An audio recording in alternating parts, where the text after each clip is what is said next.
어머니, 이번 달 생활비는 괜찮으세요? 아버지, 병원은 다니고 계신 거죠? 할머니, 이번엔 그냥 오세요. 괜찮아요. 이런 말을 들을 때마다 속이 철렁 내려앉습니다. 노년에 돈이 없다는 건 단순히 지갑이 가벼운 문제가 아닙니다. 마음속 당당함이 무너지고 세상 앞에서 작아지는 순간이 쌓여가는 일입니다. 먹고 싶은 것도 가고 싶은 곳도 하고 싶은 말조차도 돈이라는 단어 앞에서 멈춰 서게 됩니다.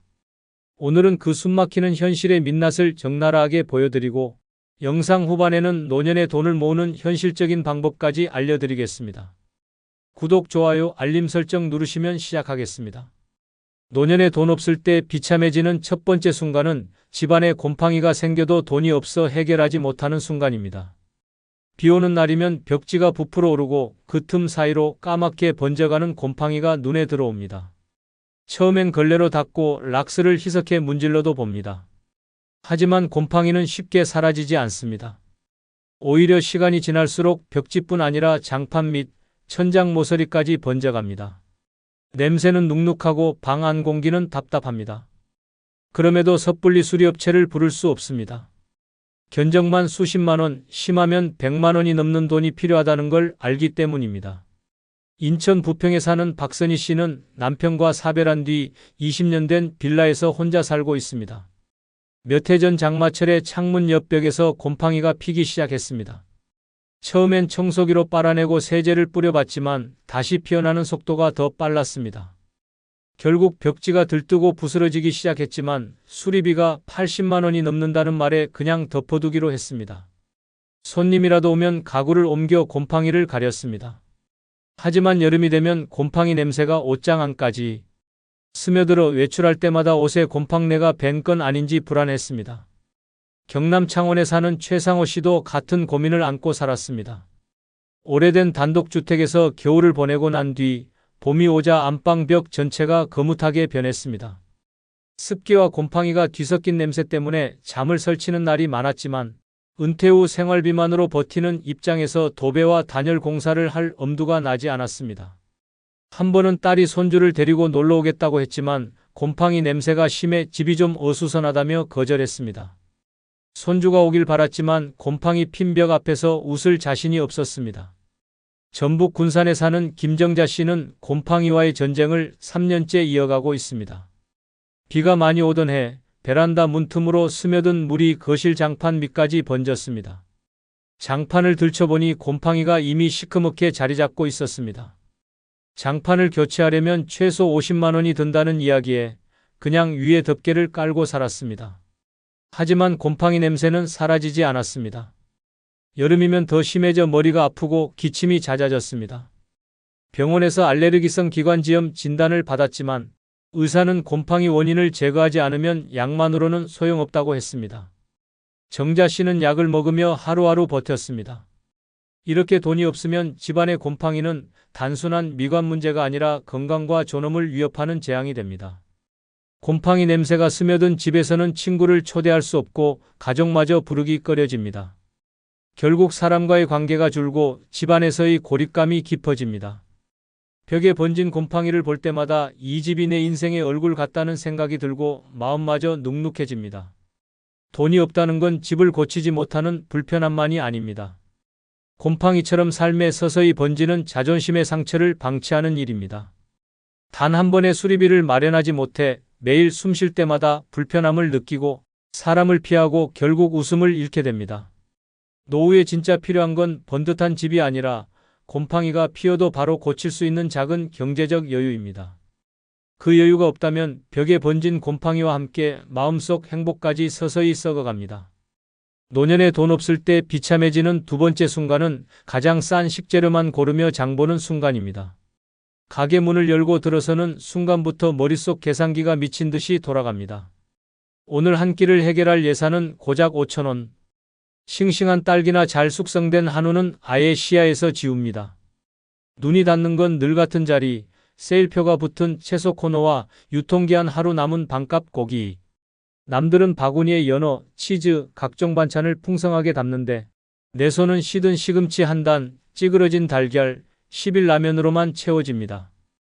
계산대 앞에서 결제 금액이 쑥쑥 오르면 심장이 조여듭니다.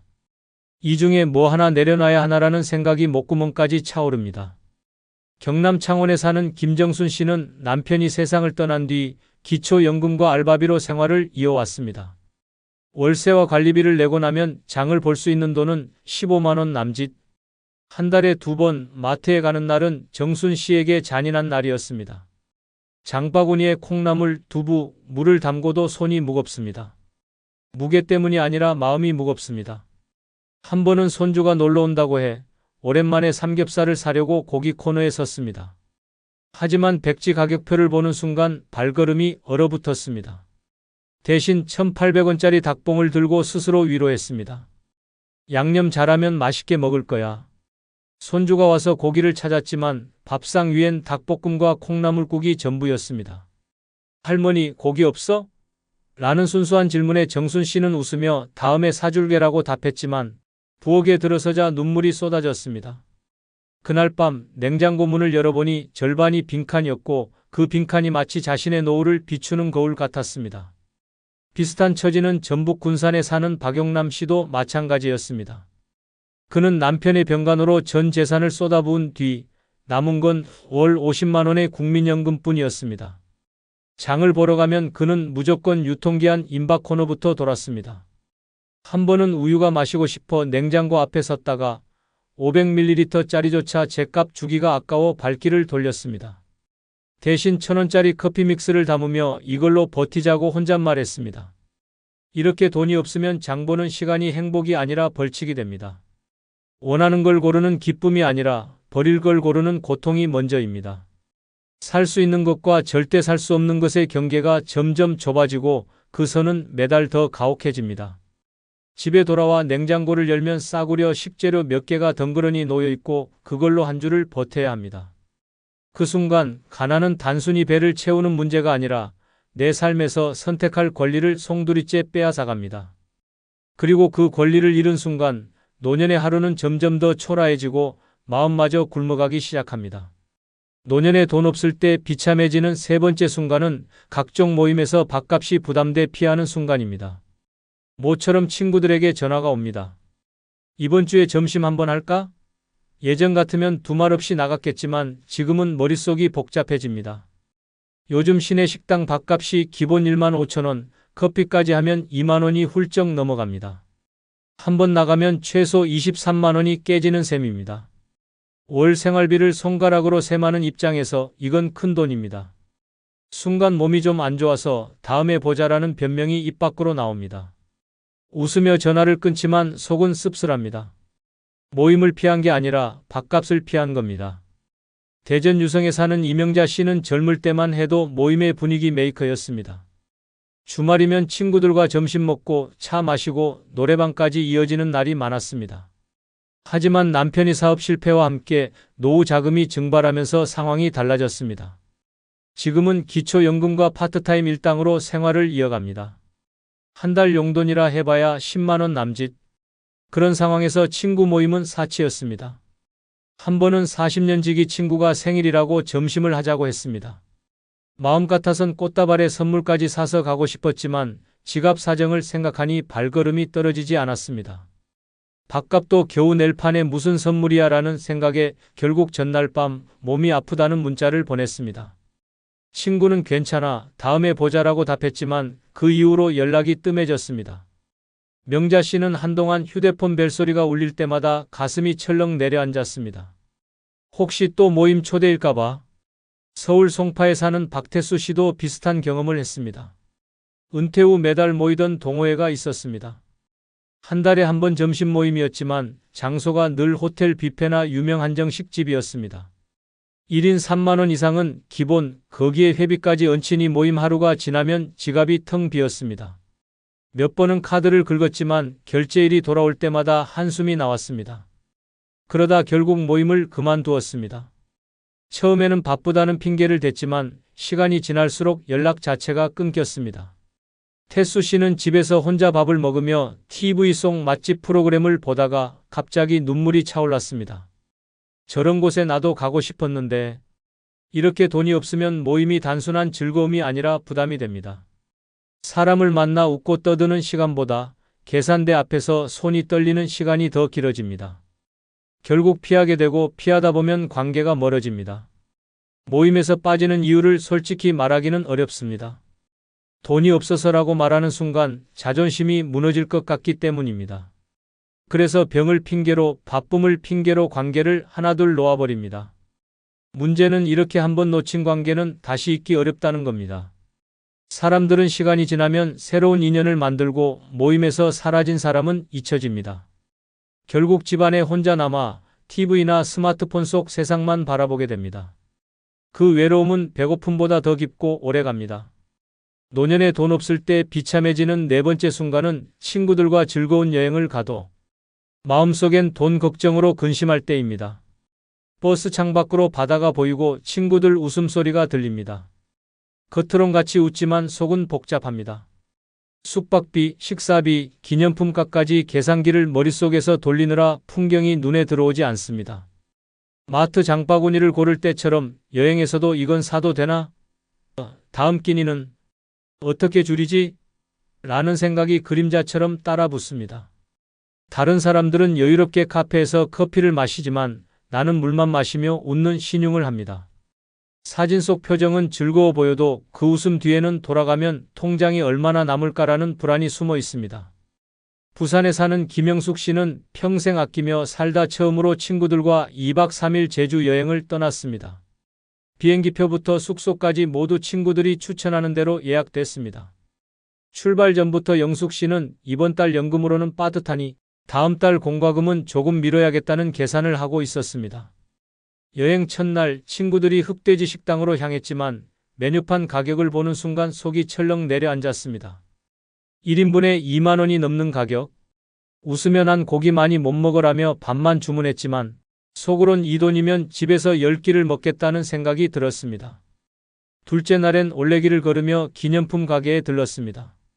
친구들이 하나둘 지갑을 꺼내 예쁜 스카프와 특산품을 샀습니다. 영숙 씨도 손에 들었다가 가격표를 보고 조용히 내려놓았습니다.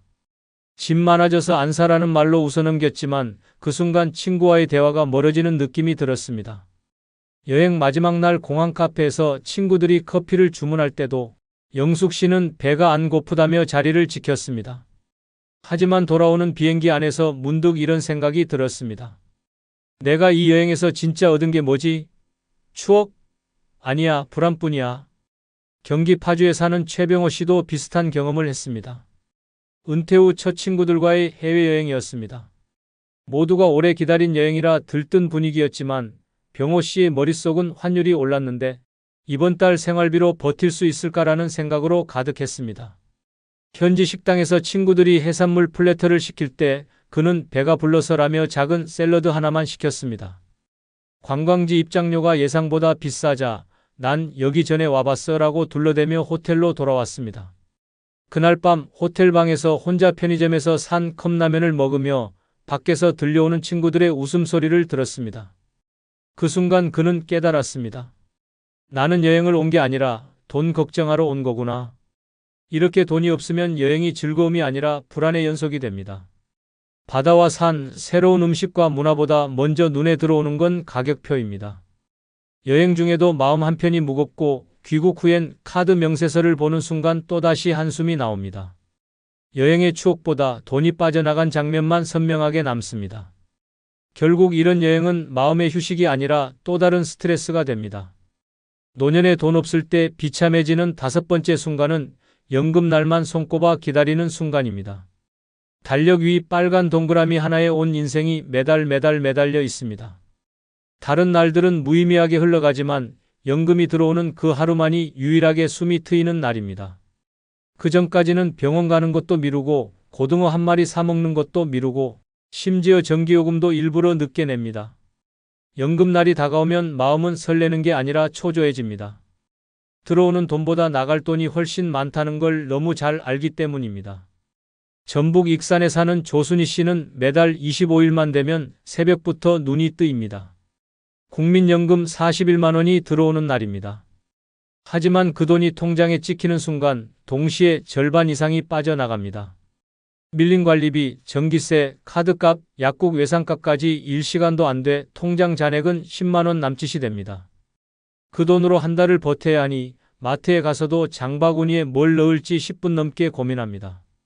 한 번은 라면 한 박스를 살까 하다 1,500원 더 싼 5개 묶음을 골라 들었습니다.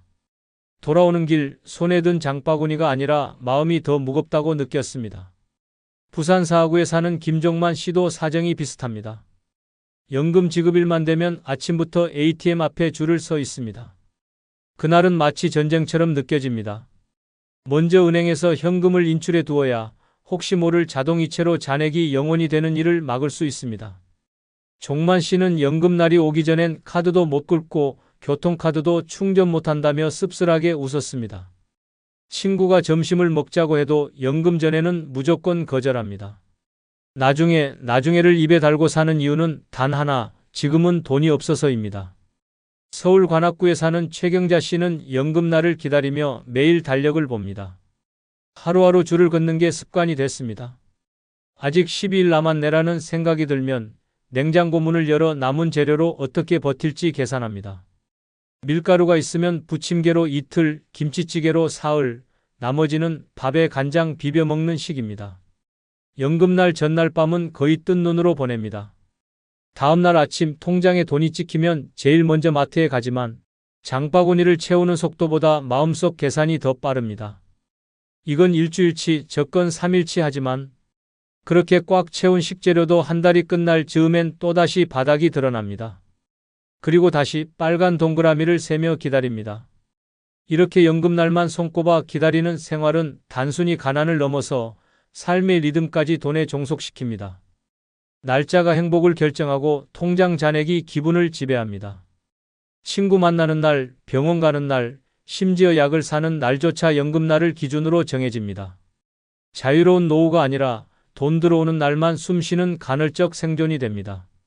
노년에 돈 없을 때 비참해지는 6번째 순간은 손주 생일에 용돈을 못 주고 미안한 마음이 드는 순간입니다.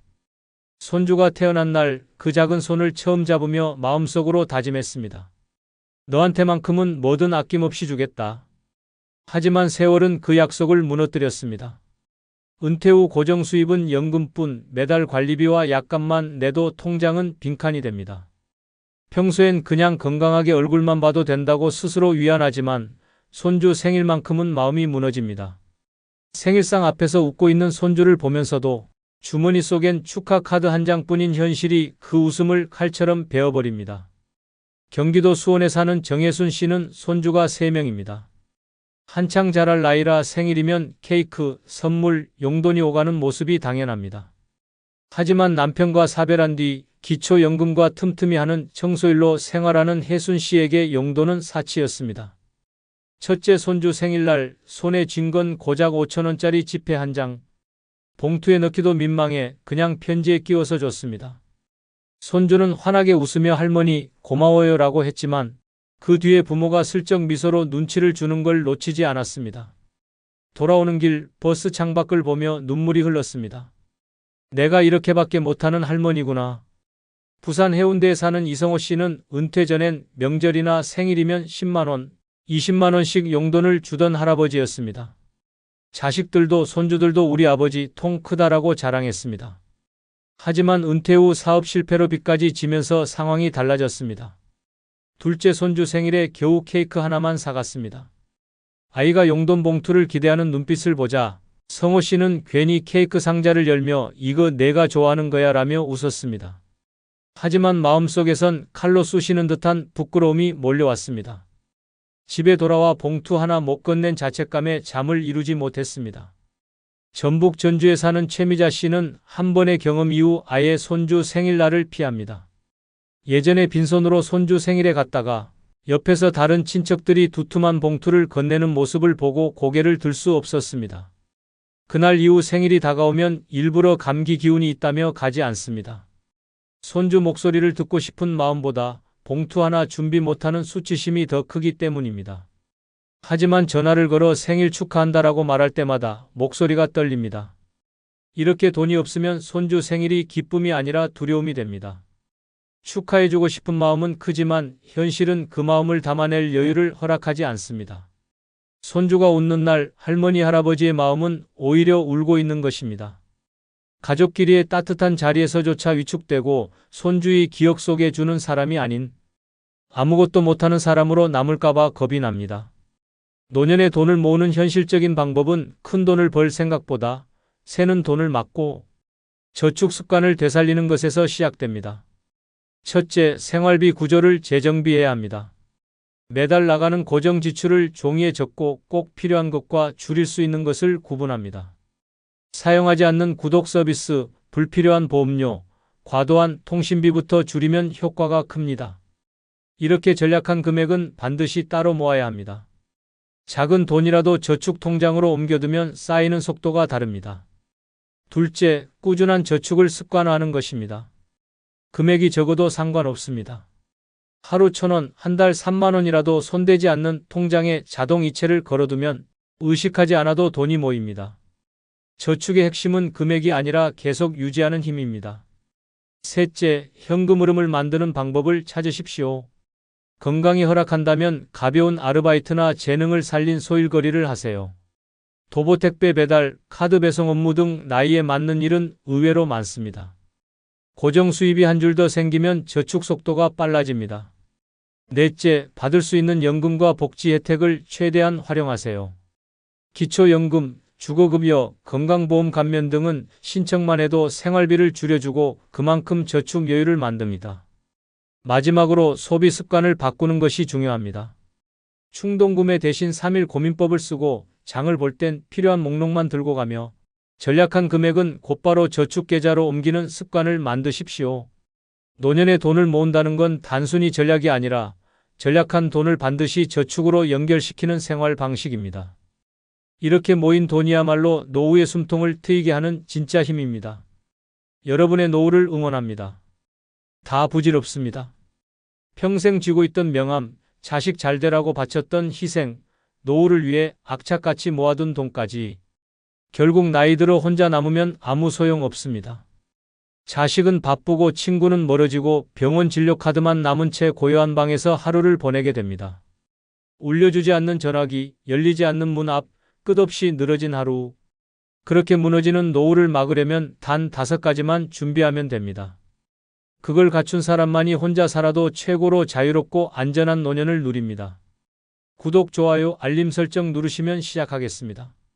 첫 번째 준비할 것은 나를 지킬 수 있는 법적 권리입니다. 노년의 법적 권리는 단순한 서류 한 장이 아닙니다. 그것은 내 재산과 내 몸, 내 인생을 끝까지 내 손에 쥐고 지킬 수 있는 마지막 방패입니다. 법적 권리를 모르고 사는 노인은 집 한 채와 평생 모은 돈을 순식간에 빼앗기고도 아무 말 못하는 희생양이 됩니다. 가족이라 해도 친구라 해도 사람 마음은 언제든 변합니다. 특히 노년에는 건강이 약해지고 판단력이 흐려질 때가 많아 한번 잘못된 서류에 도장을 찍는 순간 모든 걸 잃을 수 있습니다. 법을 모르는 노인은 물 위에 띄운 나뭇잎처럼 아무 방향 없이 떠다녀 결국 다른 사람의 손에 운명을 맡기게 됩니다. 경기도 안산에 사는 최성호 씨는 70세가 넘어서야 법적 권리의 무서움을 깨달았습니다. 아내와 사별한 후 외로움을 견디지 못하고 60대 후반에 재혼을 했습니다. 하지만 혼인신고를 할 때 새 배우자가 서류 절차 간단히 하자며 가져온 문서에 별 생각 없이 도장을 찍었습니다. 그 서류는 단순한 혼인신고서가 아니라 재산 분할과 상속권을 전부 넘기는 위임장이었습니다. 결혼 3년 만에 부부관계는 파탄났고 이혼을 요구했지만 이미 모든 재산권은 상대방 이름으로 넘어가 있었습니다. 평생 벌어 모은 3억 원 예금과 집 한 채를 한순간에 잃었고 최 씨는 월세방으로 쫓겨났습니다. 그는 말합니다. 사람한테 당한 게 아니라 법을 몰라서 당한 겁니다. 도장 찍는 순간 인생이 끝났습니다. 반대로 부산에 사는 이정화 씨는 법적 권리를 단단히 준비한 덕분에 평생 모은 재산을 온전히 지킬 수 있었습니다. 혼자 사는 그녀는 젊을 때부터 유언장 작성, 재산 증여 계약, 의료 결정서까지 모든 법적 절차를 변호사와 함께 준비했습니다.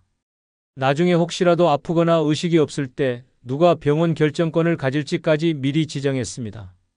그리고 모든 서류를 법원 공증까지 마쳤습니다. 몇 해 전 먼 친척이 찾아와 집을 담보로 대출을 받아달라고 했지만 그녀는 법률 자문을 통해 단호히 거절했습니다. 서류 한 장 허투루 쓰지 않았고 모든 결정을 법적 틀 안에서만 움직였습니다. 지금 그녀는 여전히 자기 집에서 살며 통장과 재산 목록을 스스로 관리합니다. 그녀는 말합니다. 내 재산은 내가 지켜야 합니다.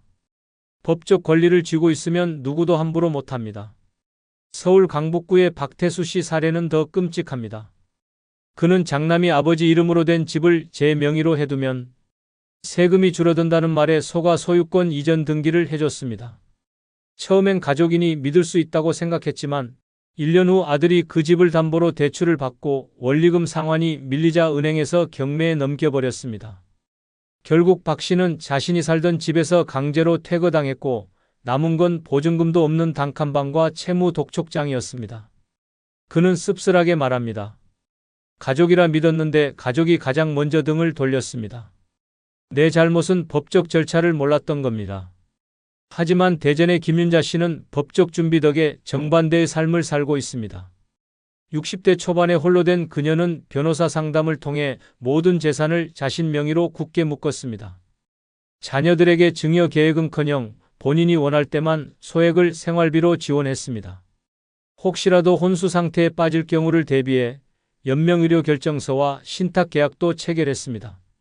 몇 년 전 친척이 접근해 투자 명목으로 거액을 요구했지만 그녀는 법적으로 계약을 피하며 단칼에 거절했습니다.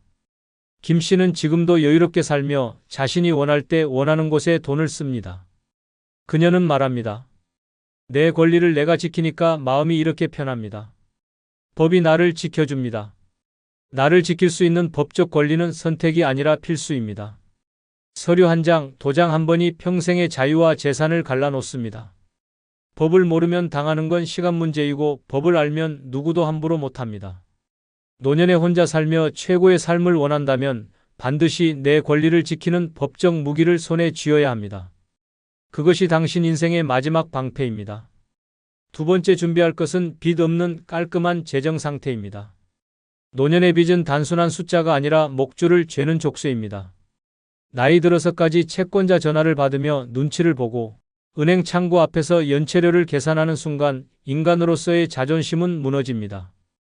빚이 있으면 마음이 불안해 잠식당하고 모든 결정이 돈이라는 단어에 얽매입니다. 여행을 가고 싶어도 좋은 음식을 먹고 싶어도 심지어 아파도 병원 가는 것을 미루게 됩니다. 빚은 몸보다 마음을 먼저 병들게 합니다. 하루를 살아도 자유롭게 떳떳하게 살고 싶은 노년이라면 반드시 빚이라는 족쇄부터 끊어내야 합니다. 하지만 현실은 냉혹합니다. 빚을 끌어안은 채 노후를 맞이한 사람들의 인생은 끝없는 고통으로 이어집니다. 인천에 사는 이광수 씨는 50대 후반에 다니던 직장이 구조조정으로 사라지면서 생활비를 감당하기 위해 신용카드 현금 서비스에 손을 댔습니다. 조금만 버티면 다시 일할 수 있겠지라는 생각이었지만 일자리는 돌아오지 않았습니다. 그렇게 몇 년 만에 빚은 수천만 원으로 불어났고 이자는 그의 노후를 삼켜버렸습니다. 매달 나오는 국민연금 절반 이상이 이자로 빠져나가고 남은 돈으로는 전기가스요금과 최소한의 식비만 충당할 수 있었습니다. 친구들이 여행 가자는 연락을 해도 대꾸조차 못했고 심지어 손주 돌잔치에 가서도 축하금 몇만 원을 봉투에 넣으면서 얼굴이 화끈거렸습니다. 몸은 건강했지만 빚이 그의 발목을 잡아 결국 폐인처럼 집에만 틀어박혀 살게 만들었습니다. 반면 경남 창원에 사는 정혜순 씨는 정반대의 길을 걸었습니다. 젊을 때부터 빚은 독이라고 생각하며 집을 살 때도 대출 대신 작은 전셋집에서 시작했습니다. 남들이 새 차를 뽑고 해외여행을 다녀올 때도 그녀는 중고차를 몰고 근거리 여행만 다녔습니다. 하고 싶은 사업 제안이 들어와도 빚을 져야 한다면 단호히 거절했습니다. 주변에서는 너무 소심하다, 그렇게 살면 평생 가난하다고 손가락질했지만 그녀는 꿋꿋했습니다. 그 결과 60대가 된 지금 그녀는 큰 재산가는 아니지만 마음이 편안합니다. 국민연금과 소규모 상가 임대 수익으로 생활하고 병원비나 예상치 못한 지출이 생겨도 당황하지 않습니다. 손주 생일이면 직접 장난감과 용돈을 챙기고 봄이면 친구와 1박 여행을 다니며 내가 진짜 부자라고 말합니다. 빚이 없으니 돈이 많지 않아도 삶이 자유롭다는 걸 몸소 증명하고 있는 것입니다. 또 다른 사례는 극단적으로 대비됩니다. 서울 동대문구의 박준호 씨는 60세가 되던 해 노후 대비를 위해 부동산 투자에 나섰습니다. 하지만 시장 상황을 잘 알지 못한 채 무리하게 대출을 끌어다 투자했고 몇 년 뒤 부동산 가격이 폭락하자 대출 원리금 상환이 감당할 수 없는 수준이 됐습니다. 그때부터 시작된 건 지옥 같은 나날이었습니다. 매달 이자 갚느라 연금도 모자라서 결국 살던 집을 팔고 반지하 월세로 이사해야 했습니다. 빚 독촉 전화는 하루에도 몇 번씩 울렸고 박 씨는 전화를 받지 않기 위해 휴대폰 전원을 꺼놓고 지냈습니다. 빚 때문에 자식들에게 손 벌리기도 미안해졌고 사람들을 피하다 보니 사회와 완전히 단절됐습니다. 결국 그는 우울증 진단까지 받으며 차라리 죽고 싶다는 말까지 입에 올렸습니다. 반대로 강원도 원주에 사는 김미정 씨는 노후 자금이 넉넉하진 않지만 철저히 빚 없는 인생을 지켰습니다. 젊었을 때부터 소비를 통제하고 모든 지출을 현금으로 처리했습니다. 은퇴 후에도 욕심을 부리지 않고 수입 범위 안에서만 생활했습니다. 그래서인지 그녀는 얼굴에 늘 여유 있는 미소를 띠고 있습니다. 아침마다 동네 카페에서 커피를 마시며 신문을 읽고 가끔은 버스를 타고 시내를 나가 친구와 점심을 먹습니다. 내 통장에 남은 돈은 많지 않지만 갚아야 할 돈이 전혀 없다는 게 이렇게 행복한 줄 몰랐다며 웃는 그녀의 얼굴은 빚 없는 노년의 가치를 그대로 보여줍니다. 빚이 있는 노후와 빚이 없는 노후의 차이는 단순한 금액이 아닙니다. 빚이 있으면 하루하루가 불안과 수치심으로 물들지만 빚이 없으면 하루하루가 내 선택과 여유로 채워집니다. 노년에 혼자 살아도 당당하고 자유롭게 살고 싶다면 그 시작은 반드시 빚 없는 깔끔한 재정 상태에서 출발해야 합니다. 그것이야말로 노년을 지옥으로 만들지 않는 유일한 보험입니다. 세 번째 준비할 것은 적당한 일거리나 봉사활동입니다. 노년에 시간이 넘쳐나는 건 축복이 아니라 때로는 저주가 됩니다. 할 일이 없으면 하루가 길어지고 길어진 하루는 생각을 부풀립니다. 그리고 그 생각은 곧 불안과 우울로 변합니다. 방 안에 앉아 TV만 보며 시간을 죽이는 생활이 반복되면 몸은 굳고 마음은 무너집니다. 젊을 땐 일이 많아 힘들다고 불평했지만 나이 들어 일거리가 전혀 없는 건 더 큰 지옥입니다. 돈을 벌든 봉사활동을 하든 몸과 마음을 쓸 일이 있어야 합니다. 그게 없으면 하루가 아니라 인생 전체가 썩어갑니다. 대구에 사는 김병철 씨는 65세에 조기 퇴직을 하고 이제 여유롭게 살겠다는 생각으로 아무 일도 하지 않았습니다. 처음엔 늦잠 자고 드라마 보고 공원 산책하며 노후를 즐긴다고 여겼지만 1년이 지나자 상황은 달라졌습니다. 사람을 만나는 횟수가 줄고 하루 종일 집 안에서만 생활하면서 체중이 15kg나 늘었습니다. 병원에서는 고혈압과 당뇨 진단을 받았고 밤마다 잠이 오지 않아 술에 의지하게 됐습니다. 가족들도 아버지가 점점 예민해지고 화를 잘 낸다고 말했습니다. 결국 그는 건강뿐 아니라 가족 관계까지 잃었습니다.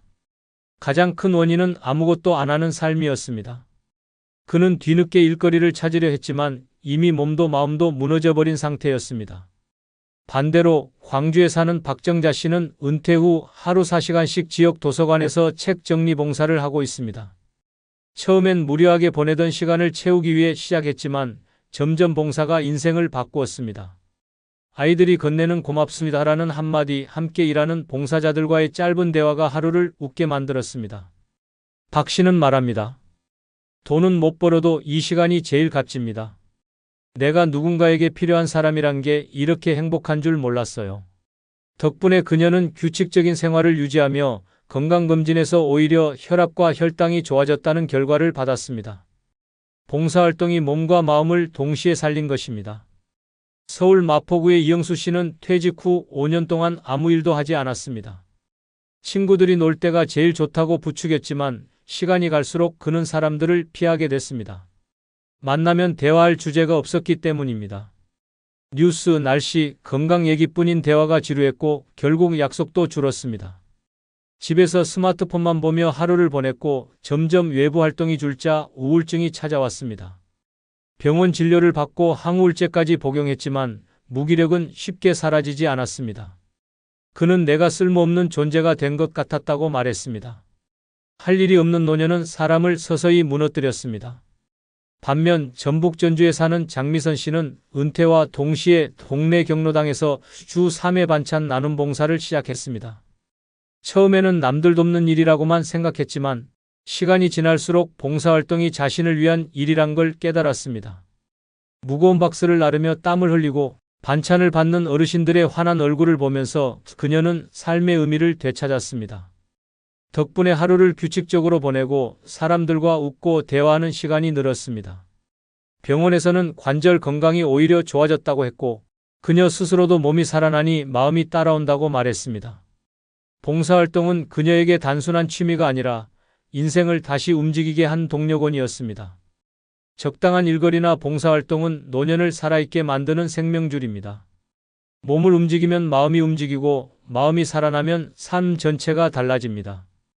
돈을 벌든 봉사를 하든 누군가에게 필요한 존재가 되는 순간 고립과 우울은 사라집니다. 혼자 살아도 웃을 수 있는 노년, 그 비밀은 바로 할 일이 있는 삶입니다. 네 번째 준비할 것은 자식이나 가족과의 적절한 거리입니다. 노년의 가장 위험한 착각은 가족이니까 당연히 내 편일 것이라는 생각입니다. 가족이라도 지나치게 가까우면 갈등이 생기고 지나치게 멀면 서로가 무관심해집니다. 적절한 거리를 두지 않으면 내 노후는 언제든 불쑥 들어온 누군가의 요구와 간섭에 휘둘리게 됩니다. 자식에게 경제적으로 의존하거나 가족 문제에 깊이 끼어드는 순간 내 인생의 중심은 사라지고 그들의 문제에 휘말려 허우적대게 됩니다. 특히 노년에 마음 붙일 곳이 가족뿐이라고 생각하는 사람일수록 갈등이 터지면 그 충격은 몇 배로 커집니다. 경기도 평택에 사는 윤정호 씨는 은퇴 후 아들 부부와 함께 살기 시작했습니다. 처음엔 외롭지 않고 손주와 함께하는 시간이 행복하다고 생각했습니다. 하지만 몇 달 지나지 않아 아들의 생활비 문제, 며느리의 집안일 방식에 불만이 쌓이기 시작했습니다. 사소한 말 한마디에도 서로 날이 서고 식사 자리마저 불편해졌습니다. 결국 윤 씨는 자신이 집주인임에도 불구하고 거실을 피하고 방 안에서 식사하는 날이 많아졌습니다. 더 큰 문제는 경제였습니다. 손주 교육비와 집안 생활비를 대느라 연금이 바닥나자 병원비조차 스스로 감당하기 어려워졌습니다. 가족과 가깝게 지내려던 선택이 결국 외로움과 경제적 파탄을 동시에 불러온 것입니다. 반대로 강릉에 사는 최은영 씨는 은퇴와 동시에 자식과의 거리를 분명히 했습니다. 자녀들이 도움을 요청할 때 무조건 들어주는 대신 본인의 생활비와 건강관리를 최우선으로 두었습니다. 대신 가족 간의 유대는 필요할 때만 깊게, 일상에서는 가볍게 유지했습니다. 주 2회만 손주를 봐주고 나머지 시간은 지역 노인복지관에서 봉사활동을 했습니다. 봉사 현장에서 만난 친구들과의 대화, 음식을 나누는 웃음, 그리고 정말 고맙습니다라는 진심 어린 인사가 그녀의 삶을 채웠습니다. 최 씨는 말합니다. 자식은 사랑하지만 내 삶의 행복은 내가 채워야 합니다. 봉사활동이 나를 살렸어요. 서울 송파구에 사는 김영수 씨는 자녀와 지나치게 가까운 관계가 어떤 파멸을 부르는지 뼈저리게 경험했습니다. 둘째 아들이 사업 실패로 빚더미에 오르자 아버지로서 돕겠다는 생각에 집을 담보로 대출을 받아줬습니다. 하지만 아들은 회생하지 못했고 은행은 경매 절차에 들어갔습니다. 결국 김 씨는 살던 집을 잃고 월세방으로 옮겨야 했습니다. 더 큰 상처는 아들이 그 뒤로 연락을 끊었다는 것입니다. 가족이 전부라고 믿었지만 빚만 남기고 가족은 사라졌습니다. 그는 말합니다. 내가 가족이라는 이유로 스스로 인생을 무너뜨렸습니다. 거리를 뒀다면 이런 일은 없었을 겁니다. 반면 전북 군산에 사는 장성희 씨는 자녀와 거리를 잘 지킨 덕분에 노년이 단단합니다. 결혼한 자녀에게 생활비를 주기보다 본인 명의의 자산과 연금을 지키는 것을 원칙으로 삼았습니다. 대신 가족 모임이나 명절에는 정성을 다하되 그 외의 시간은 자신의 삶을 즐기는 데 썼습니다. 특히 매주 2번씩 참여하는 무료 급식 봉사에서 그녀는 사람들의 고맙습니다라는 말과 따뜻한 미소에 진정한 행복을 느낍니다. 규칙적인 봉사 덕분에 생활 리듬이 생기고 다양한 사람들과 어울리며 마음이 젊어졌습니다. 그녀는 가족은 사랑하고 행복은 봉사에서 찾는다는 확고한 철학을 가지고 있습니다. 가족과 적당한 거리를 두는 건 무정해서가 아니라 오래도록 건강하고 행복하게 함께하기 위해서입니다. 지나친 간섭은 갈등을 만들고 지나친 의존은 내 삶을 무너뜨립니다. 그리고 그 빈자리를 채워주는 가장 좋은 방법이 봉사활동입니다. 봉사는 돈이 아니라 마음을 나누는 일이며 그 과정에서 자신이 아직 필요한 사람이라는 확신을 줍니다. 혼자 살아도 외롭지 않고 가족과의 관계도 건강하게 유지하고 싶다면 거리를 지키고 봉사로 마음을 채우는 것이 최고의 선택입니다. 5번째, 준비할 것은 필요할 때 연락할 수 있는 사람입니다. 노년에 진짜 무서운 건 병도 가난도 아닙니다. 급한 순간 전화할 사람이 단 한 명도 없다는 사실입니다. 한밤중에 갑자기 쓰러졌는데 휴대폰 연락처를 뒤져도 이 사람이라면 받을 거야 싶은 번호가 없을 때 그 고립감은 숨을 막히게 합니다. 평소에 함께 밥 먹고 웃는 사람은 많아 보여도 진짜 필요한 순간에 내 손을 잡아줄 사람은 극소수입니다. 그 한 명이 없으면 당신의 노후는 고요한 방 안에서 천천히 무너집니다. 부산에 사는 조성우 씨는 평생 가정을 위해 일하며 정작 자기 인간관계에는 무심했습니다. 은퇴 후엔 친구들도 하나둘 연락이 끊겼고 가족 외엔 아는 사람이 없었습니다. 그러던 어느 날 새벽 갑작스러운 흉통으로 쓰러졌지만 옆에 있던 아내는 이미 몇 년 전 세상을 떠났고 자식들은 멀리 살고 있었습니다. 휴대폰을 잡아도 누구에게 전화를 걸어야 할지 막막했습니다. 결국 그는 기어가듯 119를 눌렀지만 신고 위치를 정확히 설명하지 못해 구조가 늦어졌습니다. 병원에 도착했을 땐 이미 심장 상태가 심각하게 악화돼 있었습니다. 그는 퇴원 후 말했습니다. 그날 깨달았어요. 진짜 필요한 순간 연락할 사람이 없으면 목숨이 위태롭다는 걸. 반대로 전남 순천에 사는 김말순 씨는 봉사활동 덕에 필요할 때 연락할 수 있는 사람을 열어두고 있습니다. 매주 지역 반찬 나눔 봉사에 참여하며 자연스럽게 신뢰관계를 쌓았습니다.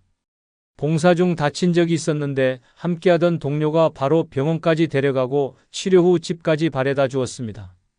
평소에 돈 한 푼 오가는 사이가 아니었지만 서로를 챙기며 쌓은 관계가 위기 순간 빛을 발한 것입니다. 김 씨는 말합니다. 봉사활동에서 만난 사람들은 핏줄은 아니어도 급할 때 믿고 부를 수 있는 가족입니다. 봉사로 연결된 인연은 단순한 취미가 아니라 삶을 지켜주는 안전망이었습니다. 서울 노원구에 사는 박종철 씨는 친구가 많다고 자부했습니다. 하지만 대부분은 술자리나 골프 모임에서 만난 가벼운 인연이었습니다. 어느 겨울 욕실에서 미끄러져 발목이 골절됐을 때 그는 한참 동안 바닥에 앉아 휴대폰을 붙잡고 있었습니다. 머릿속에 떠오르는 이름은 많았지만 이 사람은 번거롭다고 거절하겠지라는 생각에 번호를 누르지 못했습니다. 결국 택시를 불러 혼자 응급실로 갔고 깁스를 한 채 버스를 타고 집으로 돌아왔습니다. 그날 이후 그는 사람 사이의 거품이 얼마나 허무한지 깨달았습니다. 급할 때 연락할 수 없는 인연은 없는 것과 같았습니다. 반면 강원도 춘천에 사는 이선자 씨는 봉사활동으로 만든 단단한 관계망 덕에 혼자 살아도 두렵지 않습니다. 경로당 어르신들의 말벗 봉사를 하면서 알게 된 동년배와 후배들이 그녀의 생활을 든든하게 지켜줍니다. 지난해 겨울 독감으로 며칠 동안 집에 못 나온 그녀에게 봉사 모임. 동료가 직접 약과 죽을 사다 주었고 병원 진료까지 동행했습니다. 이선자 씨는 말합니다. 피 한 방울 안 섞였는데 가족보다 더 든든했어요. 봉사로 맺은 인연이 없었다면 그날 난 방에서 홀로 쓰러져 있었을 겁니다. 필요할 때 연락할 수 있는 사람은 하루아침에 생기지 않습니다. 평소에 마음을 나누고 함께 시간을 보내며 신뢰를 쌓아야 합니다. 그 가장 좋은 방법이 봉사활동입니다. 돈이 아니라 마음으로 맺은 인연은 위기에서 빛을 발합니다. 노년에 혼자 살아도 당당하고 안전하게 살고 싶다면 지금 당장 그 한 명, 아니 그 이상을 만들어야 합니다. 그것이 당신을 지켜줄 가장 현실적이고 강력한 무기입니다. 영상 댓글에 여러분들의 다양한 의견을 적어주시기 바랍니다. 아울러 영상이 조금이라도 도움이 되셨다면 멤버십 가입해 주시면 복 받으실 겁니다. 여러분의 노년을 응원합니다. 감사합니다. 나이 들어 혼자 사는 건 외로움이 아니라 생존입니다. 그러나 준비 없이 맞이하면 그건 곧 천천히 진행되는 파멸뿐입니다. 아침에 눈을 떠도 일어날 이유가 없고 쓰러져도 찾아올 사람 없으며 통장엔 당장 쓸 돈 한 푼 없는 삶.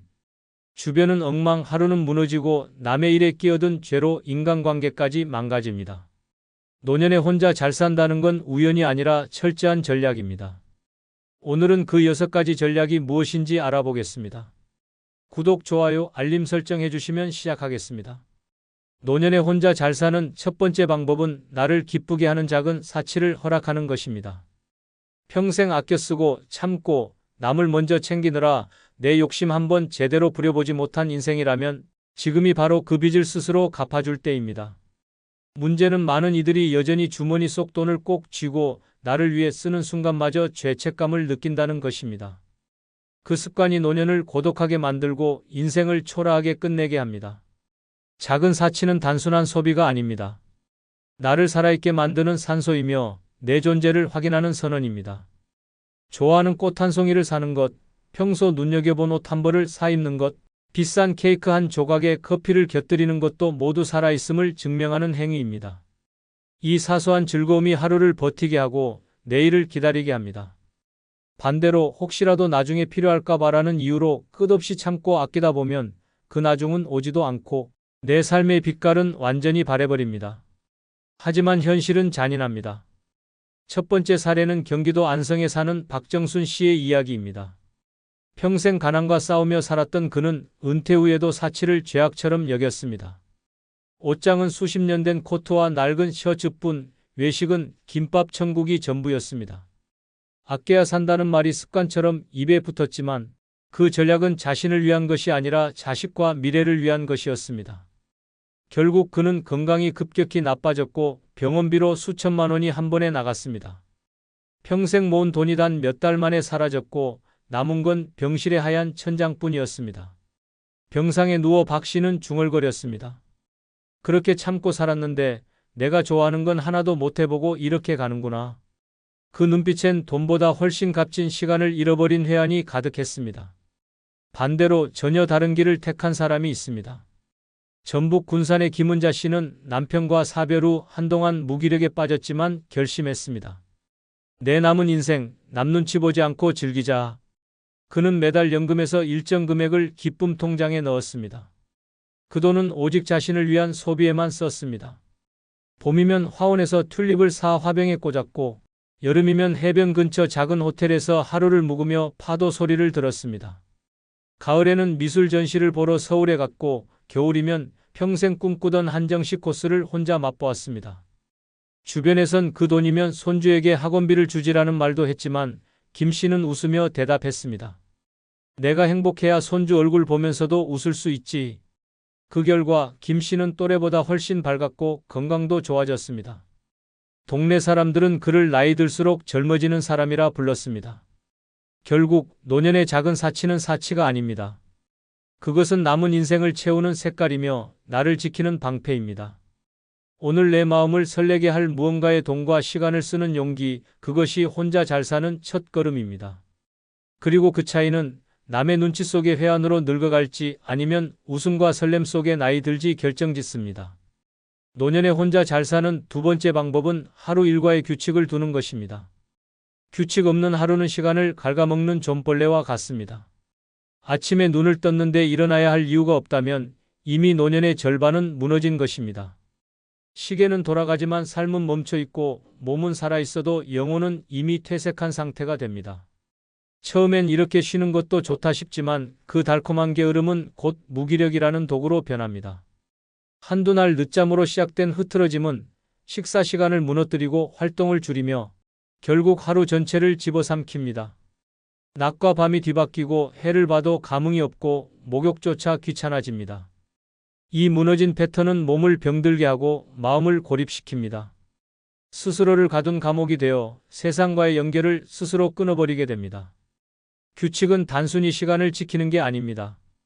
그것은 나는 아직 살아있다는 선언이며 스스로를 존엄하게 유지하는 최소한의 약속입니다. 매일 정해진 시간에 일어나고 식사와 운동, 외출과 휴식의 틀을 지키면 삶은 흐름을 얻습니다. 몸이 리듬을 기억하고 마음이 안정되며 하루하루가 의미를 되찾습니다. 반대로 규칙 없는 하루는 인생을 시궁창으로 끌고 갑니다. 첫 번째 사례는 인천에 사는 정영호 씨의 이야기입니다. 70세가 되자 은퇴 후 할 일이 없다는 이유로 매일 늦잠을 잤습니다. 새벽까지 TV를 보며 라면을 끓여 먹고 해가 중천에 뜰 때쯤 비몽사몽 일어나 대충 식사를 때웠습니다. 외출은 거의 없었고 낮에는 소파에 누워 스마트폰 게임만 하다 저녁을 맞았습니다. 몇 달이 지나자 체중이 급격히 늘고 혈압은 치솟았으며 기억력은 눈에 띄게 떨어졌습니다. 사람과의 대화는 줄었고 거울 속 자신의 모습이 낯설어졌습니다. 결국 그는 뇌경색 전조 증상으로 응급실에 실려갔습니다. 의사는 단호하게 말했습니다. 이대로 살면 1년도 버티기 어렵습니다. 정 씨는 그제야 깨달았습니다. 규칙 없는 하루가 몸을 죽이고 마음을 썩히고 있었다는 사실을. 하지만 이미 건강은 되돌리기 어려운 상태였습니다. 그는 병상에서 친구에게 이런 말을 했습니다. 나는 시간을 죽인 게 아니라 시간이 나를 죽였어. 반대로 규칙 있는 하루로 인생을 다시 쥔 사람도 있습니다. 경남 진주에 사는 김미자 씨는 남편과 사별한 후 몇 달간 무너졌습니다. 하루 종일 잠옷 차림으로 집안에만 있었고 끼니도 대충 때웠습니다. 하지만 어느 날 거울 속 초라한 자신을 보고 결심했습니다. 내가 나를 버리면 아무도 지켜주지 않는다. 그날부터 김 씨는 아침 6시에 기상해 창문을 열고 환기하며 하루를 시작했습니다. 7시엔 간단한 스트레칭, 8시엔 정성껏 차린 아침 식사, 오전엔 독서나 손바느질, 오후엔 동네 한 바퀴 걷기, 저녁엔 따뜻한 목욕과 가벼운 스트레칭으로 마무리했습니다. 처음엔 버거웠지만 한 달이 지나자 피부가 좋아지고 표정이 밝아졌으며 몸무게와 혈압이 안정됐습니다. 무엇보다 삶이 다시 흘러가기 시작했습니다. 이웃들은 왜 이렇게 젊어졌냐고 물었고 김 씨는 웃으며 대답했습니다. 규칙이 나를 살렸어요. 하루를 잡으니 인생이 잡히더군요. 결국 노년의 하루는 어떻게 보내느냐에 따라 남은 인생의 가치를 결정합니다. 무너진 하루는 삶을 좀먹지만 규칙 있는 하루는 생명을 되살립니다. 당신의 하루는 지금 흐르고 있습니까? 썩어가고 있습니까? 그 선택은 오직 당신 손에 달려 있습니다. 노년에 혼자 잘 사는 세 번째 방법은 주변 환경을 깔끔하게 유지하는 것입니다. 어질러진 방은 단순히 보기 싫은 공간이 아니라 마음을 무너뜨리고 인생을 갉아먹는 독입니다. 바닥에는 먼지가 쌓이고 싱크대에는 설거지거리가 며칠째 방치되고 옷더미가 방 한쪽을 점령한 채 썩어가면 그 공간에서 사는 사람도 똑같이 무너집니다. 시야에 보이는 모든 혼란은 뇌를 피곤하게 만들고 의욕을 앗아가며 결국 삶 자체를 포기하게 합니다. 깔끔함은 사치가 아닙니다. 그것은 건강이고 생존이고 존엄입니다. 지저분한 환경은 곰팡이와 해충을 불러오고 공기를 탁하게 만듭니다. 여름엔 냄새가 썩은 듯 진동하고 겨울엔 눅눅한 먼지가 기침을 유발합니다. 무엇보다 어질러진 집은 외부와의 연결을 끊게 합니다. 누군가 찾아온다고 하면 불안부터 앞서고 결국 사람을 피하게 됩니다. 그렇게 고립된 채 쓰레기 더미 속에서 몸과 마음이 함께 병들어갑니다. 반대로 깨끗한 집은 사람을 초대하게 만들고 나 자신에게도 나는 아직 살아있다는 신호를 보냅니다. 첫 번째 사례는 충격적입니다. 경북 구미에 사는 박춘배 씨는 아내와 사별한 후 집안일에 손을 놓았습니다. 처음엔 설거지를 미루는 정도였지만 점점 빨래도 하지 않고 쓰레기 버리는 날도 놓치기 시작했습니다. 1년이 지나자 거실은 빈 박스와 옷가지로 산을 이루고 부엌에서는 썩은 음식 냄새가 코를 찔렀습니다. 여름 한복판, 바퀴벌레와 파리가 들끓었고 이웃들은 악취 민원까지 넣었습니다. 그는 혼자 사는데 뭐 어떠냐고 했지만 실제로는 집안의 지저분함이 그의 건강을 망치고 있었습니다.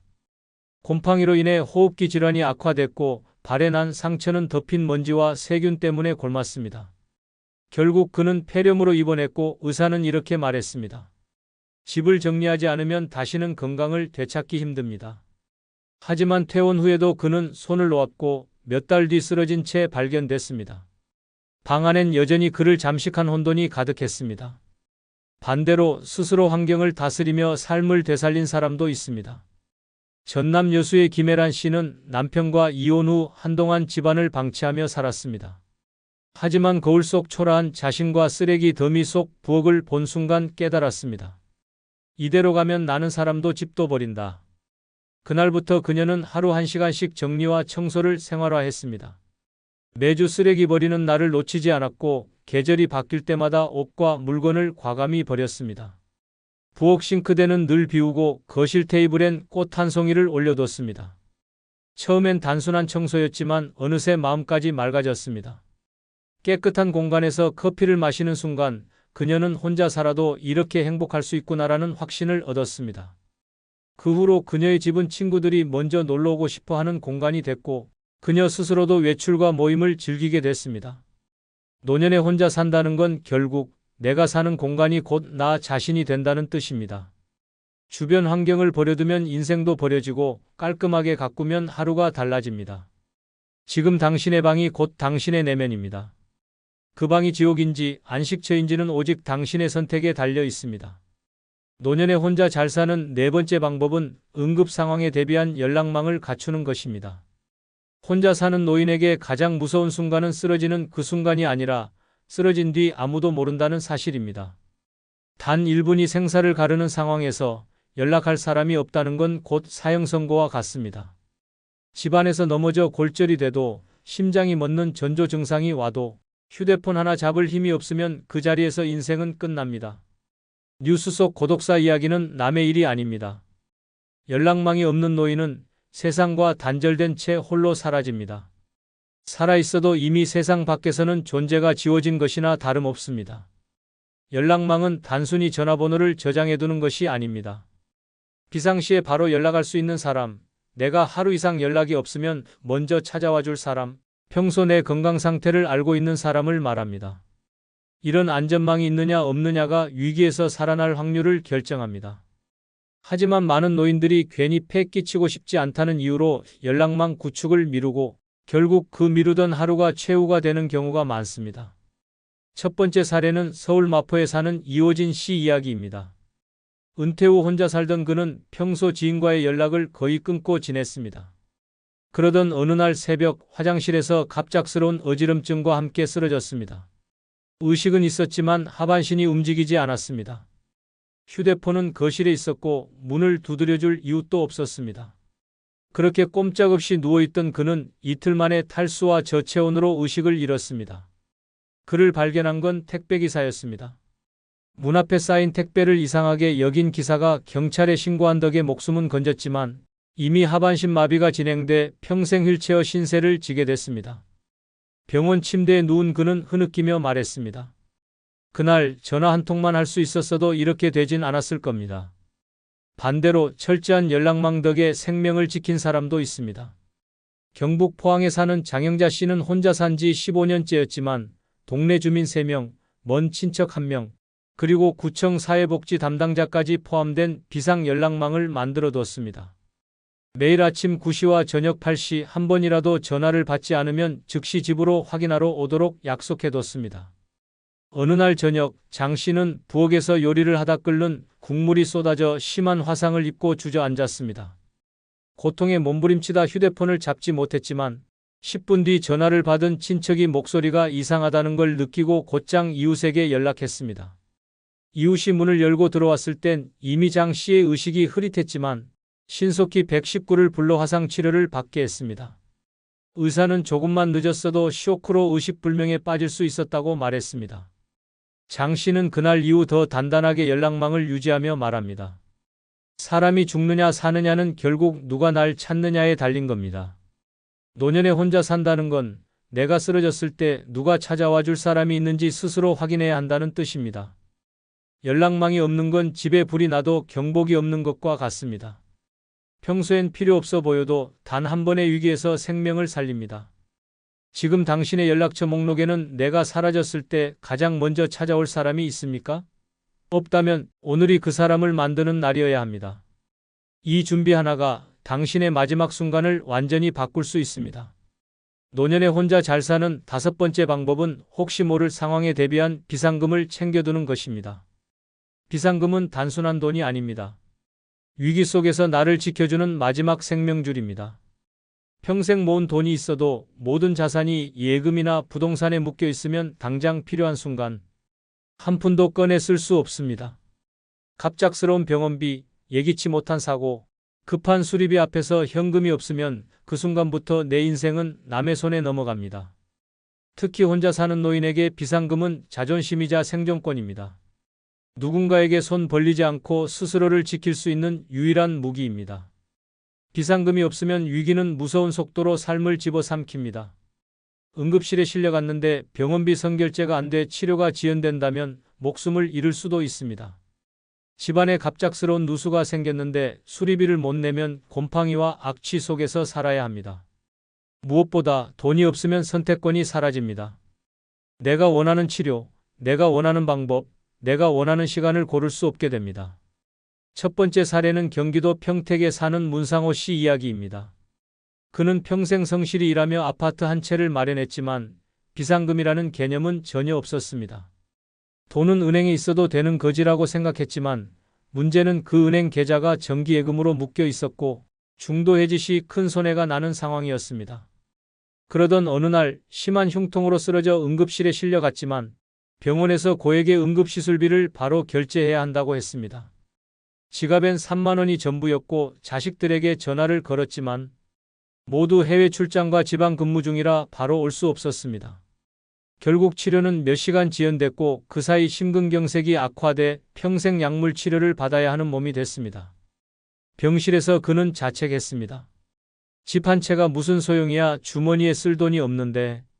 반대로 비상금이 위기에서 목숨을 건진 사례도 있습니다. 강원도 원주에 사는 장인숙 씨는 매달 연금에서 10만 원씩 현금으로 빼서 작은 금고에 넣어뒀습니다. 혹시 모를 날을 대비해 7년간 모은 금액은 약 800만 원. 주변 사람들은 괜히 현금으로 두면 도둑 맞는다고 했지만 그녀는 고집을 꺾지 않았습니다. 그러던 어느 겨울밤 난방 보일러가 고장나 집안 온도가 급격히 떨어졌습니다. 수리기사는 부품값과 긴급 출장비로 60만 원을 요구했지만 그 돈이 없으면 최소 3일은 추위 속에서 지내야 하는 상황이었습니다. 장 씨는 망설임 없이 금고에서 현금을 꺼내 결제했고 그날 밤 따뜻하게 잠들 수 있었습니다. 며칠 뒤 같은 아파트의 다른 노인은 돈이 없어 보일러를 고치지 못하고 폐렴에 걸려 병원에 실려갔다는 소식을 들었습니다. 장 씨는 그때 깨달았습니다. 비상금은 돈이 아니라 나를 살리는 방패라는 걸. 노년에 혼자 산다는 건 도움의 손길이 닿기 전에 스스로를 지킬 준비가 돼 있어야 한다는 뜻입니다.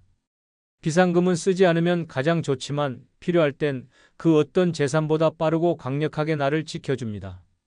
당신의 집 어딘가에 아무에게도 말하지 않은 나만의 금고가 있습니까? 없다면 오늘부터 만들어야 합니다. 그 한 줌의 현금이 언젠가 당신의 생명을 그리고 당신의 마지막 자존심을 지켜줄 것입니다. 노년에 혼자 잘 사는 여섯 번째 방법은 타인의 삶에 지나치게 개입하지 않는 것입니다. 남의 인생에 발을 깊숙이 들이는 순간 그 끝은 거의 항상 상처와 후회로 돌아옵니다. 특히 나이 들어서는 좋은 뜻으로 시작한 말과 행동이 칼날처럼 돌아오는 경우가 많습니다.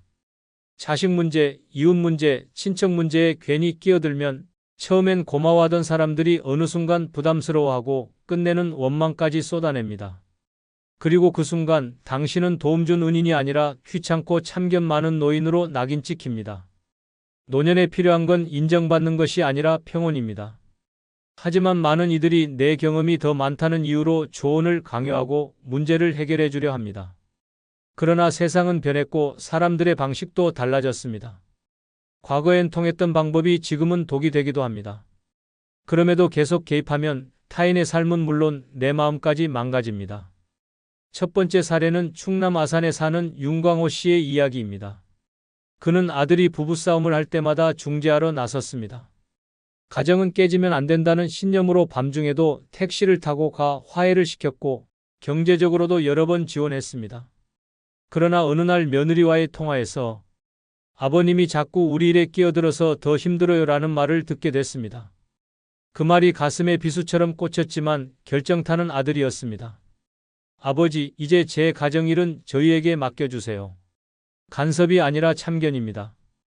결국 윤 씨는 며칠 동안 밥도 못 넘기며 방에 틀어박혔고 그 후로 아들과의 관계는 눈에 띄게 멀어졌습니다. 그는 씁쓸하게 말했습니다. 나는 가족을 지킨다고 믿었는데 사실은 나만 부서지고 있었더군. 반대로 개입을 멈춘 뒤 평온을 되찾은 사람도 있습니다. 전북 정읍의 한은자 씨는 젊었을 때부터 동네 사람들의 고민을 들어주고 문제를 해결해주는 해결사로 불렸습니다. 그러나 나이가 들자 그 역할이 점점 짐이 됐습니다. 누군가는 금전 문제까지 떠넘겼고 누군가는 부탁이 거절되자 뒤에서 험담을 퍼뜨렸습니다. 결국 한 씨는 마음을 단단히 먹고 이렇게 선언했습니다. 이제부터는 내일 아니면 모르는 일. 처음엔 주변에서 서운해했지만 시간이 지나자 오히려 관계가 깔끔해졌습니다. 남의 문제에 감정 소모할 일이 줄어드니 혈압이 안정되고 표정이 부드러워졌습니다.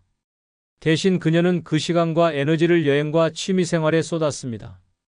1년 뒤 그녀는 이렇게 말했습니다. 남의 인생에 덜 얽히니 내 인생이 비로소 살아나더군요. 노년의 타인의 삶에 지나치게 개입하는 건 불필요한 적을 만드는 것과 같습니다. 도와준다고 시작했지만 결국 원망만 남고 관계가 무너집니다. 혼자 잘 산다는 건 고립이 아니라 내 경계를 지키며 평온을 지킨다는 뜻입니다. 당신의 평화를 위협하는 건 외부의 적이 아니라 스스로 열어준 그 경계일 수 있습니다. 오늘부터 그 문을 닫으십시오. 그 순간 남은 인생이 훨씬 가벼워지고 훨씬 안전해집니다.